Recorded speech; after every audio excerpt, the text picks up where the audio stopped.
अच्छा, पिछले कुछ दिनों से आप सबको याद होगा कि प्रोटेस्ट कॉन्टिन्यूसली चल रहे थे, 2-2, 3-3 दिन, जो जम्मू कश्मीर के अंदर महकमा सेहत के मुलाजमीन थे या नेशनल हेल्थ मिशन के एम्प्लॉयज़ और बाकी लोग जो 2.5 दिन की सैलरी का एक मुतालबा कर रहे थे और एक्स्ट्रा अलाउंसेज उनको मिले, इसकी अपील कर रहे थे। फिर सरकार ने एक हाई लेवल कमेटी बनाई, उस हाई लेवल कमेटी के साथ बातचीत हुई, तो उस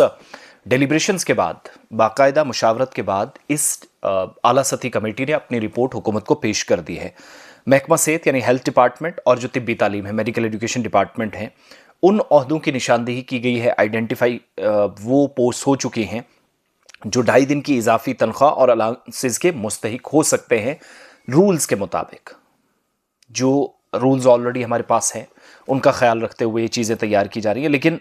जो फाइनेंशियल एडवाइज़र हैं, कमेटी के मेंबर भी हैं, उन्होंने ख़बरदार किया है कि अगर इस फ़ायदे को मज़ीद कई ज़ुमरों तक फैलाया गया, मुख्तलिफ़ कैटेगरीज़ तक इसको दिया गया, तो इससे बहुत करीब जम्मू कश्मीर माली बोझ के नीचे दब जाएगा और तवील मुद्दती माली दबाव से जम्मू कश्मीर गुजर सकता है कि सबको एक साथ सैलरी बढ़ा दो, एक्स्ट्रा अलाउंसेस दे दो, 2.5 दिन की सैलरी दे दो। फाइनेंशियल एडवाइज़र भी जो इस कमेटी के मेंबर हैं। Order number 144 JK health and medical education department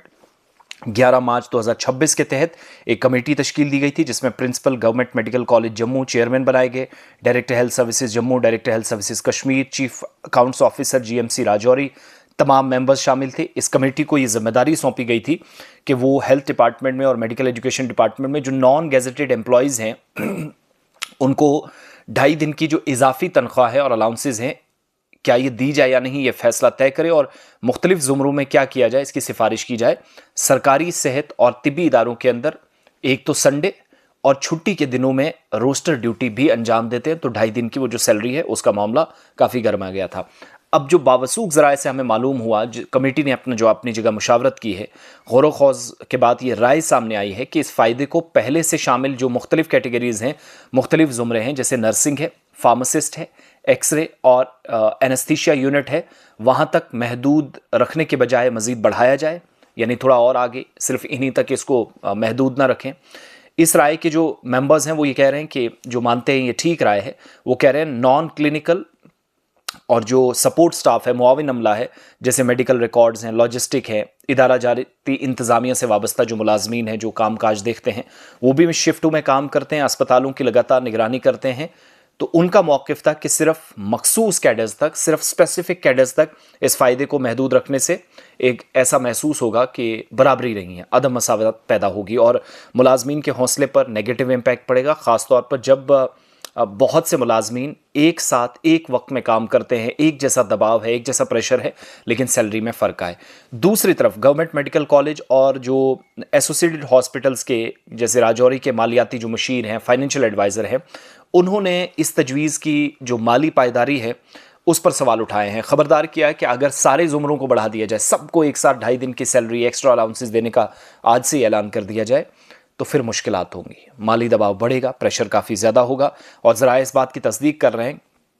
कि एक मुतवाज़न, एक बैलेंस तरीक़ाकार निकाला जाए। इसके लिए तजवीज़ दी गई है कि ये फ़ायदा सिर्फ उन कैटेगरीज़ तक महदूद रखा जाए जो डायरेक्टली मरीज़ों की देखभाल करते हैं, एमरजेंसी से वाबस्ता हैं, जहां काम की शिद्दत और अहमियत ज़्यादा होती है। एक बात, फिर कमेटी में इख्तलाफ उस वक्त मज़ीद बढ़ गया है, जो कमेटी थी वहाँ डिफरेंसेस हुए जब मेडिकल रिकॉर्ड्स जो अमला है, हॉस्टल एडमिनिस्ट्रेशन है, बाकी जो सपोर्ट स्टाफ हैं, उनको शामिल करने का मामला ज़ेर बहस आया। और एक ग्रुप का ये मानना है कमेटी में ये तमाम किरदार सेहत की खिदमात के निज़ाम का लाजमी हिस्सा है, सिस्टम को चलाने में इनका भी किरदार है, जबकि फाइनेंशियल एडवाइज़र ये सवाल उठा रहे हैं क्या उनकी जिम्मेदारियां फ्रंट लाइन क्लिनिकल स्टाफ के बराबर आप मान रहे हैं, तो उनको इजाफी माली फ़वाइद के मुस्तहिक हैं। अगर आप ऐसा कर रहे हैं तो मुश्किलात बढ़ेंगी। फिर जो फाइनेंशियल एडवाइज़र है वो ये भी कह रहे हैं कि इस इजाफी 2.5 दिन की तनख्वाह का जो बुनियादी मकसद है वो संडे को और जिस दिन सरकारी छुट्टी होती है उसके दौरान बिना किसी परेशानी के, बिला तातुल मरीज़ों की देखभाल को यकीनी बनाना है। उसके तहत सिर्फ उन मुलाजमीन को मुआवजा दिया जाना चाहिए जो एमरजेंसी में है, ज़रूरी खदमात के तहत लाजमी तौर पर ड्यूटी पर मौजूद होते हैं, और ये फ़ायदा मुआवजाती नौइयत का है, ना कि एक अमूमी या मामूल का अलाउंसेस। सबको ये नहीं मिल सकता। फाइनेंशियल एडवाइज़र बता रहे हैं कल को क्या मुसीबत आएगी, तो आप आज से चीज़ें देख लें। साथ साथ उन्होंने कहा कि कई सिफारिश करदा जो ओहदे हैं इसमें वो मयार पर पूरा नहीं उतरते, उनके रूल्स के मुताबिक नहीं है। क्योंकि इनकी नौइयत ज़्यादातर एडमिनिस्ट्रेटिव पार्ट पर है, निगरानी है, लॉजिस्टिक है, सहूलत फराहम करने वाली है, तो उनको शामिल करना पॉलिसी का जो असल मकसद है उसके ख़िलाफ़ है। साथ साथ हुकूमती जो ऑर्डर है उसकी तशरीह में नरमी और अदमी यकसानियत आएगी। बहुत सारे लोगों का मानना है कि सबको बराबर एक साथ 2.5 दिन की सैलरी या GFR जनरल फाइनेंशियल रूल्स जो है उसके उसूलों के मुताबिक परखा जाना चाहिए, और ख़बरदार भी किया है कि परेशानियां बढ़ सकती हैं अगर तमाम ज़ुमरों को तमाम कैटेगरीज़ में ये पैसा दिया गया। अब जो महकमों के मुलाजमीन हैं वो भी इस नौइयत के मुतालबात शुरू कर सकते हैं, जिससे एडमिनिस्ट्रेटिव पेचीदगियाँ, माली नज़्म ज़ब्त कमज़ोर हो सकती हैं। तो कहा जा रहा है कि सबको बराबर कर दीजिएगा। फिर हमने जो हमारे ज़राए विद इन डिपार्टमेंट है उनसे पूछा तो पता चला कि कमेटी ने अपना काम पूरा किया है। इन तहफ़्फ़ुज़ात के बाद कमेटी के चेयरमैन ने वसी तर तशरीह की हिमायत की और कह दिया है कि सेहत के इदारे में एक बाहमी इन्हिसार होना चाहिए,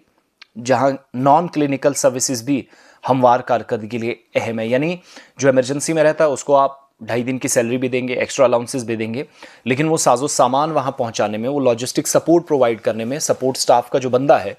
उसको आप साइड लाइन नहीं कर सकते। कल को वो नाराज़ हो गया तो इमरजेंसी सर्विसेज आपकी ख़त्म हो जाएंगी। इस मामले का जायज़ा एडमिनिस्ट्रेटिव और माली दिनों में दोनों जावियों से लिया जाएगा। सरकार बैलेंस फैसला करने से पहले कोई बराबर का जो मुआवजे की ज़रूरत है, सरकारी ख़जाने पर इसके असरात मद्देनज़र ना पड़े, इसको मद्देनज़र रखते हुए हुकूमत फैसला लेगी। तो कमेटी ने अपनी रिपोर्ट दे दी है